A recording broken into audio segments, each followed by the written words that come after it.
हे 18/6/2026 रोजी अशी एक घटना आमच्याकडे रिपोर्ट झाली होती की केतन अग्रवाल नावाचा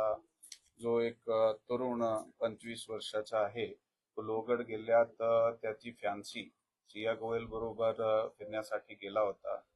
आणि एक अपघात घडल्याने तो त्या ठिकाणून खाली पडला आणि खाली पडून त्याचा मृत्यू झाला.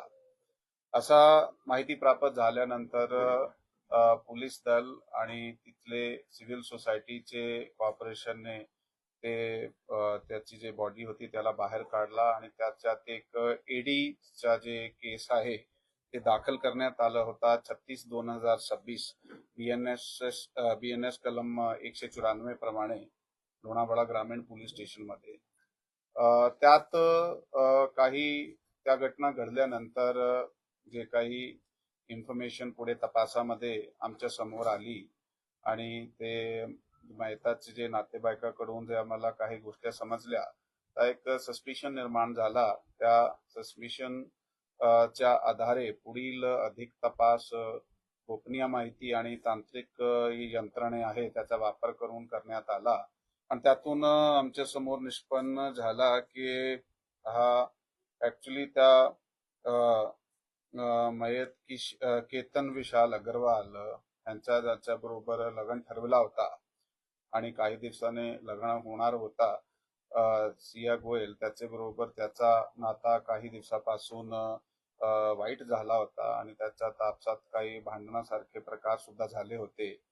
आणि याच्यात एक तिसरा इसम जे आहे तो चेतन चौधरी नावाचा आता होता आणि तो व्यक्ती की सिया गोयलचे बरोबर त्या दोघांने कट रचून त्याचा त्याला मारण्याचा त्यांनी कट रचला आणि त्याप्रमाणे प्रॉपर प्लॅनिंगले त्यांना तिकडे घेऊन गेले फिरण्यासाठी लोहगड किल्ल्यावर आणि हा दोघे वर गेल्यानंतर तो चेतन चौधरी सुद्धा मागून किल्ल्यावर गेला आणि किल्ल्यावर गेल्यानंतर त्यांनी त्याला ढकलून दिला आणि तो खाली पडला आणि त्याची मृत्यू झाली. असं हे यामध्ये लोणावळा ग्रामीण पोलीस स्टेशनची टीमने अधिक तपास 2-3 दिवसात आत जे केला त्याच्या आधारे ते स्थानिक गुन्हे शाखा आणि लोणावळा ग्रामीण पोलीस स्टेशनची जी टीम आहे त्यांना आम्ही आदेश दिले होते की त्यामध्ये सखोल चौकशी करून ह्याला उघडकीस आणायचे आणि दोघा टीमने मिळून चांगला काम केलेलं आहे. यामध्ये पुणे रूरल चे जे आमचे अपर पोलीस अधीक्षक आहात डॉक्टर शुभम कुमार ते आता सध्या घटनास्थळी आणि पोलीस स्टेशनलाही आहे अधिक तपासामध्ये आणि ते त्या ठिकाणी एसडीपीओ गजानन टोंपे आणि लोणावळा ग्रामीण पोलीस स्टेशनचे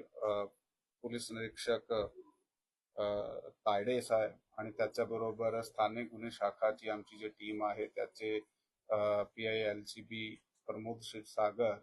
PSI सावंत आणि त्याची टीम त्यांनी खूप चांगल्या पद्धतीने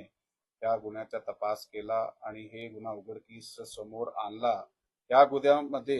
ह्या दोघाला ताब्यात घेण्यात आलेला आहे आणि ताब्यात घेतल्यानंतर अधिक विचारपूस करत असताना त्यांनी गुन्ह्याची कबुली सुद्धा दिलेली आहे. आता सांगितले त्या दोघांचे काही मागच्या काही दिवसापासून भांडण सुरू होते. नेमकं काय लग्न ठरवल्यानंतर ते एकत्र आले, त्यांनी कट रचला कसा, आधीच ठरवलं होता की अशा अशा प्रकारे करायचंय, त्यानंतर तिथे तिघ जण भेटले, त्यात वाद झाला, ढकललं, आधी मारलं, नेमकं काय घडलं? नाही, त्यात जसं मी आपल्याला सांगितलेलं आहे की या मुलाबरोबर जो ह्याच्यात चौधरी नावाचा मुलगा आहे त्याच्याबरोबर ते त्या मुलीची अगोदरपासून ओळख होती. त्यांचा नेमका जो लग्न ठरला होता ते फेब्रुवारी महिन्यामध्ये त्यांची एंगेजमेंट झाली होती आणि काही दिवसाने त्याचा